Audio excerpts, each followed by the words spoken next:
Hello दोस्तों, अस्सलाम वालेकुम. My name is Tawfiq Ahmed and you are watching my channel Mr. Tutor. So guys, today we are going to discuss about some sentences which are very necessary nowadays.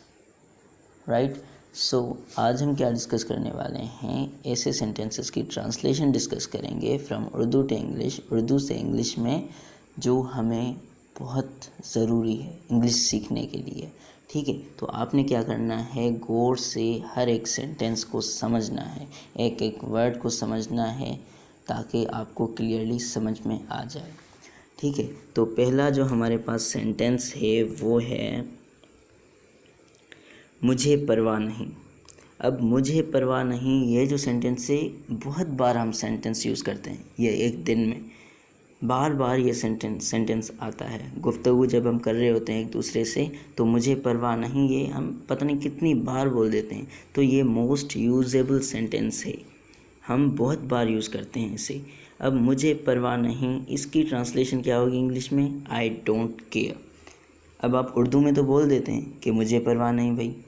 अब इसको हम English में अगर किसी को बोलना चाह रहे हैं तो कैसे बोलेंगे, I don't care. I don't care मतलब मुझे परवाह नहीं. तो ये था हमारा पहला सेंटेंस. अब आते हैं हम अपने दूसरे सेंटेंस पे. तो दूसरा सेंटेंस हमारे पास कौन सा है, मेरी तरफ देखो. मेरी तरफ देखो. अब इसको हम इंग्लिश में कहते हैं लुक एट मी. क्लास में बहुत बार टीचर जो है वो कहता है कि भाई मेरी तरफ देखो, बहुत सारे स्टूडेंट्स को कहता है. स्टूडेंट्स जो है वो मश्करी कर रहे होते हैं आपस में, तो वो कहता है उसको कि मेरी तरफ देखो, ध्यान से देखो. तो क्या कहता है इंग्लिश में, look at me. Look at me मतलब मेरी तरफ देखो. अब मेरी तरफ देखो की इंग्लिश ट्रांसलेशन क्या होगी, लुक एट मी. ठीक है, तो ये हो गया हमारा दूसरा सेंटेंस. तो अब हम अपने आज के वीडियो के तीसरे सेंटेंस पे आते हैं. तो तीसरा सेंटेंस जो हमारे पास है वो है समझने की कोशिश करो. अब यहाँ पे एक बंदा है, इमेजिन करो आप सब, यहाँ पे एक बंदा है जिसको कोई भी बात समझ में नहीं आ रही है. आप उसको समझाने की कोशिश कर रहे हैं लेकिन उसको कोई भी बात समझ में नहीं आ रही है. अब उसको उर्दू भी नहीं आ रही, तो आपको उसको इंग्लिश में समझे, ये कहना है कि समझने की कोशिश करो. अब इंग्लिश में आप कैसे कहेंगे, try to understand. Try to understand मतलब समझने की कोशिश करो. ठीक है, तो समझने की कोशिश करो कि इंग्लिश क्या होगी, ट्राई टू अंडरस्टैंड. तो तीसरा सेंटेंस भी हमारा क्लियर हो गया. उम्मीद है कि आपको भी समझ में आया होगा. चलते हैं हम अपने चौथे सेंटेंस की तरफ. तो चौथा सेंटेंस जो हमारे पास है वो है तुम कैसे जानते हो. तुम कैसे जानते हो, ये एक क्वेश्चन भी है. ठीक है, तुम कैसे जानते हो, हम किसी से पूछ रहे होते हैं भाई तुम कैसे जानते हो ये बात तुम्हें तो पता है, मुझे नहीं पता, तुम कैसे जानते हो. तो ये भी सेंटेंस बहुत बार हम यूज़ करते हैं अपनी डेली लाइफ में. तो इसकी ट्रांसलेशन होगी हाउ डू यू नो. तुम कैसे जानते हो, तुम कैसे जानते हो कि क्या होगी इंग्लिश में translation, how do you know मतलब तुम कैसे जानते हो. ठीक है, तो ये हो गया हमारा चौथा सेंटेंस. अब बढ़ते हैं हम अपने पांचवें सेंटेंस की तरफ. तो पांचवा सेंटेंस जो हमारे पास है वो है मुझे तंग मत करो. कोई आपको बंदा तंग कर रहा है, आप उसको उर्दू में बोल रहे हैं भाई मुझे तंग नहीं करो. अब आपको करना है उसको इंग्लिश में बात. तो इंग्लिश में आप उसको कैसे कहेंगे कि मुझे तंग मत करो, आप उसको कहेंगे don't trouble me. Don't trouble me मतलब मुझे भाई तंग नहीं करो आप. ठीक है, अब ये हो गया हमारा पांचवा सेंटेंस. छठे सेंटेंस की तरफ बढ़ते हैं हम. तो छठा सेंटेंस है हमारे पास कोई फ़र्क नहीं पड़ता. कोई फ़र्क नहीं पड़ता, इसकी इंग्लिश होगी it doesn't matter. It doesn't matter मतलब कोई फ़र्क नहीं पड़ता. तो 6 सेंटेंस हमारे यहाँ पे कंप्लीट हो गए. अब बढ़ते हैं अगले सेंटेंस की तरफ. तो अगला सेंटेंस जो हमारे पास है वो है मेरे सर में दर्द है. मेरे सर में दर्द है, I have a headache. Sir में दर्द की इंग्लिश क्या है, हेडेक मतलब सर में दर्द. हेडेक मतलब हेड हो गया सर, एक मतलब दर्द, हेड एक मतलब सर में दर्द. अब आपको कहना है कि मेरे सर में दर्द है, इसको इंग्लिश में कहना है. तो आप कैसे कहेंगे, आई हैव अ हेडेक. ठीक है, अब अगला जो सेंटेंस है हमारे पास वो है मैं इस बारे में सोचूंगा. मैं इस बारे में सोचूंगा.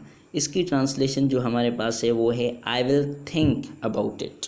I will think about it मतलब मैं इसके बारे में सोचूंगा. ठीक है, तो यहाँ पे ये सेंटेंस भी कंप्लीट हो गया. अब बढ़ते हैं हम अपने अगले सेंटेंस की तरफ। तो दूसरा सेंटेंस जो हमारे पास है वो है मैं जल्दी वापस आऊँगा। मैं जल्दी वापस आऊँगा, इसको हम इंग्लिश में अगर किसी को बोलना है कि मैं जल्दी वापस आऊँगा तो हम कैसे बोलेंगे? I will be back shortly.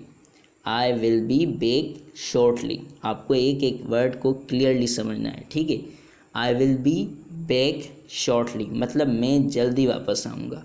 तो ये सेंटेंस भी उम्मीद है कि आपको समझ में आया होगा। तो बढ़ते हैं अगले सेंटेंस की तरफ। अगला सेंटेंस जो हमारे पास है वो है मुझे बेवकूफ़ मत बनाओ। कोई आपको बेवकूफ़ बना रहा है, आप उसको बोल रहे हैं भाई मुझे बेवकूफ़ नहीं बनाओ। तो इसकी ट्रांसलेशन जो मुझे बेवकूफ़ मत बनाओ की है वो है डोंट मेक मी फूल। फूल मतलब बेवकूफ़, ठीक है। डोंट मेक मी फूल मतलब मुझे बेवकूफ़ मत बनाओ। अगला सेंटेंस जो हमारे पास है वो है आज मेरा मूड नहीं है। आज मेरा मूड नहीं है। तो दोस्त आपस में गुफ्तगू कर रहे होते हैं, ठीक है। तो ये सेंटेंस बहुत बार भाई बोलते हैं कि आज मेरा मूड नहीं है, मुझे मजाक करने का आज मूड नहीं है, ठीक है।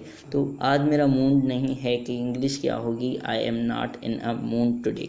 I am not in a mood today मतलब आज मेरा मूड नहीं है।